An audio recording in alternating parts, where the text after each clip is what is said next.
አሮጌ ልብስ የለበሰውን እንንቀዋለን። ዘመዶቹ ታናሽ የሆኑትን እንንቀዋለን። ጊዜ የጣለውን ሰው እንንቀዋለን። እኛ በምናውቀው ማዕረግ ያልተመረቀን ሰው እንንቀዋለን። እኛ የምናውቀው ወረቀት ስለሌለው ማናዳምጠው ሰው ብዙ ነው። ጆሮም ማንሰጠው። ይሄ በጣም ክፉ ነው በእውነት። እግዚአብሔርን የምታምነው ከሆነ ታየዋለህ። የምታየው ከሆነ ትፈራዋለህ። የምትፈራው ከሆነ ታከብረዋለህ። የምታከብረው ከሆነ ራስህን ትገዛለህ። ራስህን ከገዛ ትዕግስት ይኖርሃል። ትዕግስት ካለህ ፍቅር ያንተ ትሆናለች። ፍቅር ካለ ከእግዚአብሔር ጋር ትኖራለህ ይላል መልሶ ማለት ነው። እነዚህ ቅደም ተከተሎች ያዛችኋቸው እንዴ? እሺ ልድገመው። እግዚአብሔርን የምታምነው ከሆነ ምን ትለዋለህ? ታየዋለህ። የምታየው ከሆነ ትፈራዋለህ። የምትፈራው ከሆነ ታከብረዋለህ። የምታከብረው ከሆነ ራስህን ትገዛለህ።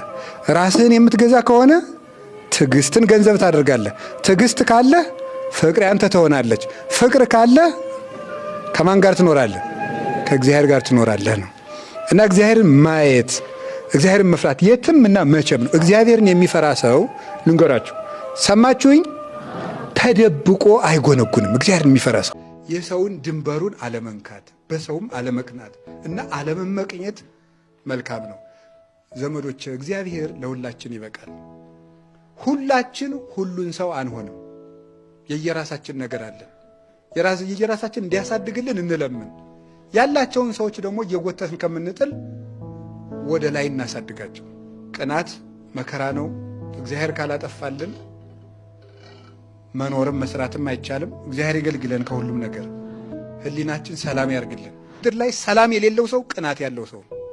ቅናት ሰላም ይነሳል። ጥሩ አይደለም በእውነት። ብሽቅ ነበር አይኑ ቀይ ነው የሚሆነው ቀናተኛ ሰው። የራስህ ስንት ሀብት አለ እኮ ብትቆፍረው፣ እግዚአብሔር ልብ ውስጥ የከበረው። የራሳችን ብንፈልገው መክሊት አለን። በሰዎች መክሊት እየቀናኑ እየሄድን ከምናበላሽባቸው እነዚህ ወደ ሲኦል ያወርዳሉ። በእነዚህ ከመውረድ ይጠብቃል። ጸሎት ዋናው አጥር ነው። ቢሰለቻችሁም ባይጥማችሁም ቢመራችሁም እንቅልፍ ቢላችሁም ሐሳባችሁ ቢበተንም ምን ቢልም እንደውም አንዳንድ ጊዜ ደና ውለን ደና ያደርነው ሰዎች የጸሎት መጽሐፉን ስንይዘው ኃጢአቶቻችን ሁሉ እንደ መስታወት ይመጣሉ፣ ይዋጉናል። ዝም ብለን እናንብበው፣ ግድ የላቸውም። የእግዚአብሔር ቃል ቅቤ ነው አይደለም የሚሉ አባቶቻችን። ቅቤ ስለ ቅቤ ብትማርም ባትማርም ከተቀባው ምንድን ነው ያለዝብሃል። ጸሎቱ ቢገባህም ባይገባህም ከጸለይከው ልቡናህን ማለዘቡ ረዴት ማሳደሩ አይቀርም። ስለዚህ እግዚአብሔር ቤተሰቦች እንጸልይ። የቅዱስ እንጦንስ ምክር አለ እና ምንድን ነው የሚለው? እኔ በጣም ብዙ ጊዜ እኔም ይህም ደጋግሜ ተናግሬዋለሁ። እኔ በጣም ጥንታዊ መጻሕፍቶችን ያጠና ሰው ያገላበጠ በጣም ብዙ ትምህርቶችን የተማረን ሰው ሊቅ አልለውም። ሊቅ የምለው ለነፍሱ የሚጎዳትንና የሚጠቅማትን ነገር መለየት የሚችል ሰውን ነው ይላል። ከዛስ ምን ይላል መስላችሁ? ለይቶም የሚያደርግላት ሰው ነው፣ እሱ ነው ሊቅ ይላል እንጂ በጣም ብዙ የተማረ ሰው በሐሰት ሊቅ ተብሎ ሲጠራ ሰማዋል፣ እሱ አይደለም ይላል። እና መምረጥ ነው። ቀስ አድርጋችሁ ጀምሩ። አምስት መስመር ያችን ማስደመጥ። ምንም ጸሎት የማይጸልይ ሰው በአንድ ጊዜ ዳዊት ፍካሬ ዘጻድቃን አይደለም የሚደረገው። ቆይ እስቲ 3 ቀን ጠዋት አንድ አቡነ ዘበሰማያት ማታ አንድ አቡነ ዘበሰማያት ጀምሪያችን ሳታቋርጥ አቡነ ዘበሰማያትን ብቻ አንብቶን ከዛ ውዳሴ ማርያም ከ7 ቀን በኋላ ጨምርባት፣ ቀጥለ ዳዊት ጨምርባታል። እንደዚህ ነው። ንባብም እንደዚህ ነው። አንድ ጊዜ በደንብ አንባቢና አንባቢነት ይወጣናል። ሳምንት መልሰን ደግሞ ነፍስን ማስለመድ ነው እንጂ በአንድ ጊዜ ማስጨነቅ አይደለም። ማስለመድ ከትንሽ ሰከንዷ ተጠራቅማ ምን ሆነች ያልኳችሁ አመት በሉ እንጂ ንገሩ እንጂ 5 መስመር በቀን አንድ ሰው ቢያነብ እስኪ ያባዛው በቀን 5 መስመር መጽሐፍ ቅዱስ ቢያነባ አንድ ሰው አባዙት እስኪ አባዛ በዓመት 365 በዓመት ማለት ነው 1800 መስመር ያነባል ማለት ነው። እንዲያውም እንገራችሁ አንድ ዓመት በከረምን ቁጥር ወደዚያች ሀገር እየቀረብን እንደሆነ ወቁት ንስሐ ከገባን ማለት ነው አይደለም። ሰው አንድ ዓመት ሲጨምር ሞቱ እየቀረበ ነው እየራቀ ነው የሚመጣው እየቀረበ ነው አይደለም። ሞቱ ሲቀርብ ማን አብራው ትቀርባለች? መንግስተ ሰማያት ትቀርባለች። እየቀረበ እንደ ዝግጅቱ ማለት ነው። ጌታ ምንድን ነው ያለ? አንድ አዲስ ነገር እኮ ይሄ ነው። ነስሑ ወእመኑ ብሎ ምን አለ? መንግስተ ሰማያት ምን ብላለች ነው? ቀርባለች ነው። ድሮ ሩቅ ነበረች ማለት ነው። አሁን ቀርቡናለች። ማንም ሰው በንስሐ መግባት ይችላል። እንዲያርጎ መንግስተ ሰማያት እንዲያርጎ አይደለም እንዲያርጎ መንግስተ ሰማያትን ማግኘት ይችላል። አሁን ንስሐ ከገባ መንግስተ ሰማያትን ቅርብ አድርጓታል ክርስቶስ። በውሃ በቀዝቃዛ ውሃ በዚህ አቅርቧት በደንብ አድርጎ ነው ያቀረባት። ቀዝቃዛ ውሃ የሰጠ መንግስቱን ያጣ ዋጋውን ያጣ ይላል። መንግስተ ሰማያትን እንዲህ አድርጎ አምጥቷታል እዚህ ድረስ። መንግስተ ሰማያት እንዲያውም አጠገባችሁ ናት ናት ወናያ ማእከሌክሙ በመካከላችሁ ናት ነው ያለ። የእግዚአብሔር መንግስት በመካከላችሁ ናት፣ እናንተ ውስጥ አለች ናት። አሁን መንግስተ ሰማያት ለብሰናት ነው ያለን። 40 ቀንና 80 ቀን ላይ የሚሰጠን ኳብሮ መንግስተ ሰማያት ነው። መንግስተ ሰማያት ማለትም ሌላ አይደለም መንፈስ ቅዱስ ነው። መንፈስ ቅዱስ ያለው ሰው መንግስተ ሰማያትን ወርሷል። ዝም ብሎ ቀኝ ግራውን ከምትዞሩ ዳዊት ድገሙ። የምሬን ነው። በዛ በዚህ አትበሉ። ዝም ብላችሁ ዳዊት ድገሙ። ሰምታችሁኛል?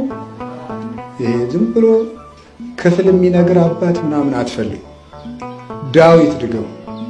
ዳዊት ከደገማችሁ የትም ሳትሯሯጡ ለህይወታችሁ የሚያስፈልገው ነገር እቤታችሁ ይመጣል።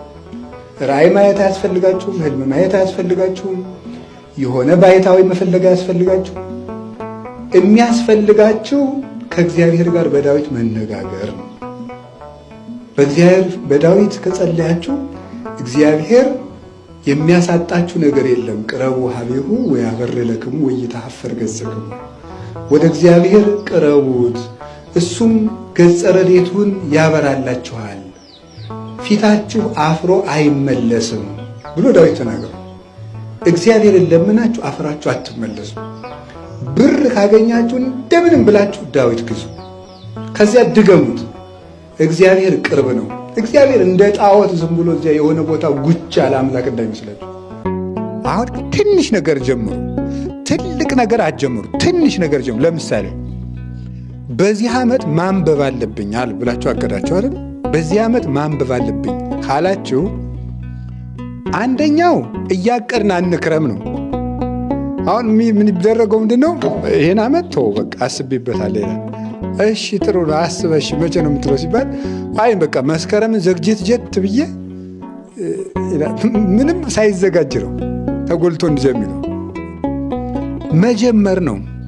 እንደገና ሁለተኛ ትንሽ ነገር ነው የሚጀመረው። ለምሳሌ አንባቢ ሆናለሁ ብላችሁ እስኪያቅዱ አንባቢ ሆናለሁ ብላችሁ ካቀዳችሁ ምንድነው የሚደረገው? በቀን 5 መስመርን መልመድ። በቃ ዝም ብሎ አለማብዛት ነው። አሁን የኛ ነገር ስንጀምረው አሁን ለምሳሌ በቀን መስገድ አለብኝና አንዳንድ ሰው 150 ይሰርጉደዋል። የመጀመሪያው ቀልጦ ለመቅረት ማለት ነው። መጀመሪያ 41ቷን መጀመር ዝም ብሎ መጀመር ነው። መጀመሪያ ትንሿን ነው መጀመር። እሷን 7 ቀን መድገም። አሁን ምሰግድ መስላለሁ እንደዚህ ያሰል እኔ ከትንሽ ጀምሩ ለማለት ነው። በቃ ስግደቱን ተው እንግዲህ ይፈልጋችሁ ብቻ ግን 7 ቀን ያችን ማድረግ።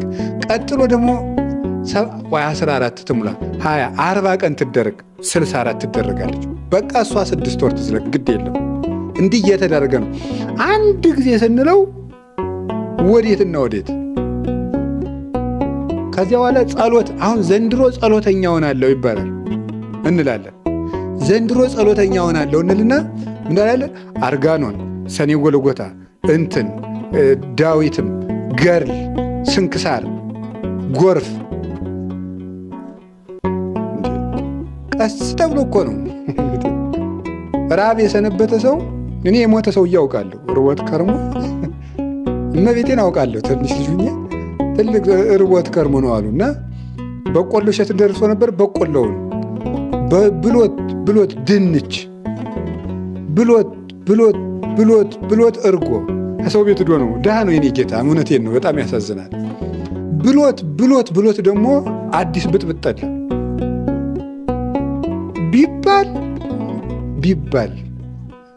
ቢባል ቀሞተ አንድ ጊዜ አጉል ቀስ አድርጎ ነው ጌታ እንኳን ራሱ ሐዋርያትን እያንዳንድህ ሐዋርያ ነኝ የምትል እኔ አምላክ ነኝ የተከተልኩ ሁሉ 7 አጽዋምና ጀምር አላለም። ቆይ የሚጾሙበት ጊዜ ያለ ቀስ አድርጎ ነው። ሰማችሁ? እሾህ እንደሚያወጣ ሰው እሾሁ ለምሳሌ አሁን እዚች ጣቴ ላይ ቢል አንድ ገር ሰው እሾሁ ሊያማውጣት እሾሁ ላይ ዝም ብሎ ቀስ ተብሎ ዳሩ ተወዚያ ቀስ ተብሎ ነው የሚወጣ። ቀስ አድርጋችሁ ጀምሩ። በየቀኑ ጧጧ ስትሄዱ እንደዚህ እያላችሁ መኪና ውስጥም ስትሄዱ እንደዚህ ችበሩ። ነግሬያችኋለሁ እንዳትረሱ። እመኒ ወደቁ ሰለስተ አስማተ ነሲኤየ እትመረጎዝ እመኒ ወደቁ በሉ። በቃላችሁ ከያዛችኋት ጀግኖች። እመኒ ወደቁ ሰለስተ አስማተ ነሲኤየ እትመረጎዝ። እንድገሙ እመኒ ወደቁ። እሺ ሰለስተ በሉ አስማተ ነሲኤየ እትመረጎዝ። ለሶስተኛ ጊዜ እናንተ ብቻችሁ አንበሩ። ተረጎም በአማርኛ በወርቅም በሉ 3ቱን አስማት ይዤ እመረኮዛለሁ። ምኑን እመረኮዛለሁ? 3ቱን አስማት። የማንን አስማት? የሥላሴን አስማት። እኔን ከምታገኙ ወንድሜ 40 ቀን ዳዊትህን ድገም። ትርፍ የለኝም እኔ ከልቤንም ነግራቸው። እኔስ መቼስ እንደናንተው አይነት ነኝ። ግን በጣም የበቃ ባይታዊ ለማግኘት ከምትሯሯጡ ዳዊታችሁን ቁጭ ብለህ ጸልይ። ዝም ብለህ መልስ አለ እዚያ ውስጥ። የእውነቴም ነግራችሁ ለ40 ቀን ያህል ጸሎት ዳዊቴን አላቋርጥም ብላችሁ ወስኑና ድገሙ። እግዚአብሔር ቅርብ ነው አይደል ያለ ቅዱስ ዳዊት። ቅዱስ ጳውሎስም ፊልጵስዩስ ምዕራፍ 4 ላይ እግዚአብሔር ቅርብ ነው፣ ልመናችሁን ወደ እሱ አቅርቡ እንጂ በአንዳች ነገር አትጨነቁ ነው ያለው። እግዚአብሔር ቅርብ ነው። እግዚአብሔር ሩቅ አይደለም፣ ከኛ የራቅ አይደለም፣ ከማንም የራቅ አይደለም። እግዚአብሔር ከነፍሰ ገዳይ ይሁን ከሌባ ይሁን ከአመንዝራ ይሁን ከማንም እግዚአብሔር ሩቅ አይደለም። ለሚጠራው ሁሉ ቅርብ ነው። ሰው ቁም ነገሩን መናገር ያለበት ሰርቶ ሲጨርስ ነው። ሰርቶ ሳይሰራ አይለፈልፍም። በነገራችሁ ላይ ሰይጣን የሰዎችን እቅድ የሚያበላሸው በምን እንደሆነ ታውቃላችሁ? በወሬ ነው። ሰይጣን የሰውን የልቡን የማወቅ ስልጣን አልተሰጠውም። በዚህ እርግጠኛ የሰው ገንዘብ እየተቀበለ መነኩሴ ሆይ ይላል መጽሐፈ መነኮሳት፣ ከምዕመናን ገንዘብ አትቀበል። ተቀብለህ የማትጸልይላቸው ከሆነ ዕዳ ይሆንብሃል። ደግሞ የሁሉን ሰው ስም እያነሳው ጸልያለሁ ስትል ልብህ ይሰርቃል፣ ጸሎት ትቀንሳለህ፣ አድርባይ ትሆናለህ ይላል። ስፖርት የምትሰሩ ሰዎች አላችሁ፣ ጅም የምትሄዱ አይደል? ትሰራላችሁ። ስትሰሩ በጣም ስቃይ አለው የለውም? ይኖረዋል። ስቃይ ባይኖረው ድካም ይኖረዋል። እና ረንዲው ይህን ስፖርት ጌታ ሆይ እንደው ይህን ስፖርት አላቀኝ ትላላችሁ አትሉ? ትላል እስቲ ስለ ስፖርት አላቀኝ ብሎ የጸለየ እስቲ ትላላችሁ? እንደው ይህን ጂም የሚባል የሚዘጋ አምላክ ብሎ የሚያውቃል? ለምንድን ነው ደስ ብሏችሁ የምትሰሩት? ስትራፖ እያያዛችሁ ደረቱ ጋር እያያዛችሁ ለምንድን ነው ያን የምትሰሩት? ለውጡን ስለምታስብ ደስ ብሎ ነው የምትሰራው። ጥንካሬ ስላለ ነገ ጠንካራ ሆናለሁ፣ በደንብ ቶሎ አላረጅም እያላችሁ አይደል? ጎባጣ አልሆንም፣ ቀጥ ብዬ እሄዳለሁ እያላችሁ ነው የምትሰሩት እኮ ማለት ነው። ስለዚህ እንደሚያጠነክር አውቀህ ነው። ነፍስህም እንደዚያው የራሷ ማጠንከሪያ አላት። ነፍስን የሚያጠነክራት ምንድን ነው ካላችሁ፣ መከራ ነው የሚያጠነክራት። ወምንዳቤ አርሃበሊተ ሰፊ ልቡና የሚገኘው ከመፈተን ነው። ተፈትኖ የማያውቅ ሰው አትንኩኝ ባይ ነው፣ ከሰው ጋር መኖር የማይችል። ስለዚህ እግዚአብሔር ከመከራ የተነሳ አሰፋልኝ ያለ ቅዱስ ዳዊት ለዚህ ነው። መከራ ትዕግስትን እንዲያደርግ፣ ትዕግስትን ተስፋን እንዲያደርግ እናውቃለን፣ ተስፋ ደግሞ አያሳፍርም ይላል ቅዱስ ጳውሎስ። መከራ ትዕግስትን ያደርጋል። ትዕግስት እንድናገኝ ብርቱ እንድንሆን። የሰው ልጅ እንደ አትክልት ነው። አረጋዊ መንፈሳዊ እንደሚናገረው አትክልት በፀሐይ ብቻ ማደግ አይችልም፣ ይደርቃል። በዝናብ ብቻ ማደግ አይችልም፣ ሽባ ይሆናል። ስለዚህ ዝናቡ ያበቅልና ያሳድገዋል፣ ፀሐዩ ያበስለውና እንዲያፈራ ያደርጋል። ስለዚህ ሐሩሩን መከራ አድርጉት፣ ዝናቡን ደግሞ የእግዚአብሔር ቸርነት አድርጉት። ሰው ሁልጊዜ ቸርነቱን ብቻ ቢያደርግለት መከራ ሳይመጣበት ብቻ ቢጠብቀው የሰው ልጅ ልፍስፍስ ይሆናል፣ ሰነፍ ይሆናል። ዝም ብሎ መከራ ብቻ ቢመጣ ደግሞ ተስፋ ይቆርጣል። ስለዚህ እግዚአብሔር ምን ያደርጋል? ሰው አትክልት ነውና አትክልቱን ለማሳደግ ከመከራውም ጥቂት ጥበቃውንም ሳያቋርጥ ሁለቱንም እንዲፈራረቁ ያደርጋል። ክረምትና በጋን አላቋርጥም ብሎ ለኖህ የነገረው ይሄን ነው። ክረምትና በጋ መፈራረቃቸው ክረምት ብቻ በጋ ብቻም አይደለም፣ ክረምትም በጋም የራሳቸው ጥቅም አላቸው። በጋ መከራ ነው፣ ክረምት ደግሞ ቸርነት። ሁለቱም ደግሞ ተፈራርቀው ይተረጎማሉ ተለውጠው። ስለዚህ እግዚአብሔር እንደዚህ የሚያደርገው ለምንድነው ሳለ እንድንበስል። አባ እንጦንስ በጨለማው በበረሃው ውስጥ ሲኖር ያኮከብ አባ እንጦንስ እንደው እንግዲህ እኛም አንድ ደራሲ ሸጋ ድርሰት ተናግሯል። የወል ስም ሆነና ሁሉም ሰው ተባለ ብሎ የወል ስም ሆነና ሁሉም ተባለ። እንግዲህ የወል ስም ሆነና እኛም መነኩሴ አባ እንጦንስ መነኩሴ ይሁን እንግዲህ እንደ ቸርነቱ። ያ ኮከብ አባ እንጦንስ በበረሃው በዚያ ጭልጥ ባለው በረሃ ብቻውን ማታ ሲንቀሳቀስ አጋንንት ድንጋይ ወረወሩልበት ሊመቱት ተናደው። በነገራችሁ ላይ ሰይጣን በምድር ላይ አንደኛ የሚጠላው ፍጡር ማን እንደሆነ ታውቃላችሁ? መነኩሴ። አንደኛ ማለት ነው። አንደኛ ከማንም በላይ ሰይጣን የሚጠላው ፍጡር መነኩሴ ነው።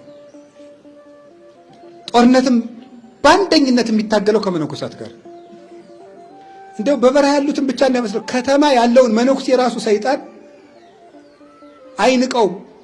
አባ እንጦንስ አንድ ቀን ሰይጣን ግን እንደው መነኩሴን የሚጠላ የመነኩሴ ልብስም ይጠላል ብሎ አንዱን ቀሚሱን በእንጨት ሰቀለው። ሰይጣን መነኩሴ መስሎት ግብግብ ገጠመ ልብሱ ጋር።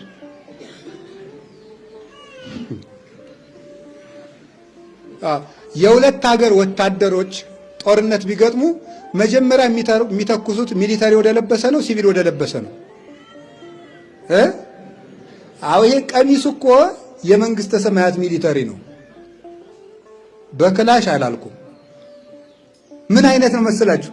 ይሄ ቀሚሱ ኢየሱስ ክርስቶስ በዕለተ ዓርብ አጋንንትን የተዋጋበት ከለሜዳ እኮ ነው ያለበሱት። ይሄንን ሲያይ የክርስቶስን ሞት ነው የሚያየው። የክርስቶስ ሞት ደግሞ ወግቶታል፣ አይወደውም። ስለዚህ መነኮሳትን የመንግስተ ሰማያት አርበኞች ናቸው ብሎ ስለሚያስብ አይምረንም፣ መከራ ነው የሚያበላን። እውነት ለመናገር እግዚአብሔር ያውቃል። ተኝተን ብናድር እንኳን አይምረንም፣ እንኳን ጸለየን። ታዲያ ድንጋይ ወረወሩበት። ሲወረውሩበት ምን አለ አባ እንጦንስ? እግዚአብሔር ያበረሊተ ምንትኑ ያፈራሃኒ። እንግዲህ በጣም ብዙ ሻጋንንት እኮ ከብዙ አቅጣጫ ነው የሚወረውሩበት። አንድ ድንጋይ የሚወረውር ራሱ አንድ ሰውዬ እኔ ለሚስቱ አሉ ጀግና ነኝ እያለ ሲያወራ ዋላ አሉ። መንገድ ሲሄዱ አርፈው የሆነች ወፍ ኮሽ ስትል ውይ ብሎ አንተ ስትል ከነገርኩሽ ሁሉ ግን ወፍ አልፈራም ብዬሻለሁ አላሉና አሁን አንድ ድንጋይ ቢወረወርብን ራሱ እንደነግጣለን። በጣም ብዙ ድንጋይ ነው የሚወረውሩበት። እሱ ግን ምን አለ? እግዚአብሔር ብርሃኔና መድኃኒቴ ነው፣ የሚያስፈራኝ ማን ነው? እግዚአብሔር የሕይወቴ መታመኛዋ ነው። ከተማ እንኳን ቢከበኝ አልፈራም፣ ልቤ አይደነግጠችው ሲል ሁሉም ብትን አሉለት እንደ ጢስ። የእግዚአብሔር ስም ብርሃን ነው በሉ እንጂ ስም እንደሚፈስ ዘይት ነው። አንድ ቀን አሁንም ወደ አባ እንጦንስ ልውሰዳችሁ።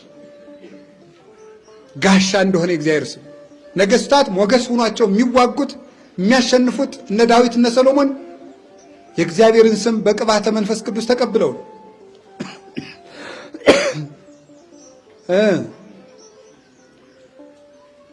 አባ እንጦንስ አንድ ቀን እንዲሁ ሳለ ማታ አጋንንት ምን ብለው ይመጣሉ? አውሬ መስለው መጡ። አንዱ ጋኔን ጊንጥ በጣም ብዙ ጊንጡ ነው።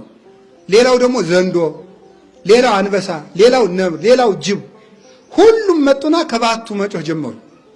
አሁን ሌሊት እንደተኛችሁ የሁሉ አውሬ ቢመጣ ብላችሁ አስቡ። እንግዲህ አይጥ ራሱ እኮ ብትመጣ ከባድ ነው።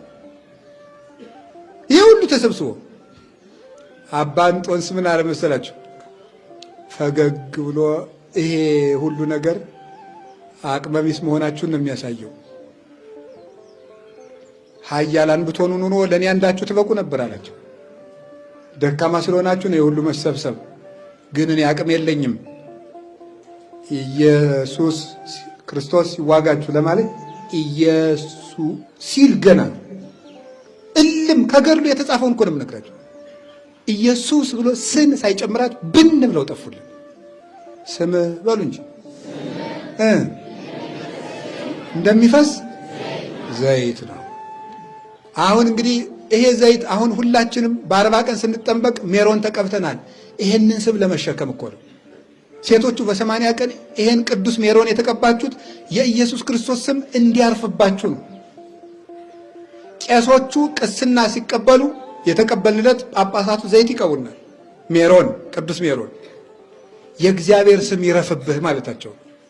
በዚህ ስም ሰዎችን እንድታነጻ ብለው ነው ሊቃነ ጳጳሳት ሲሾሙ እንደዚህ ነው።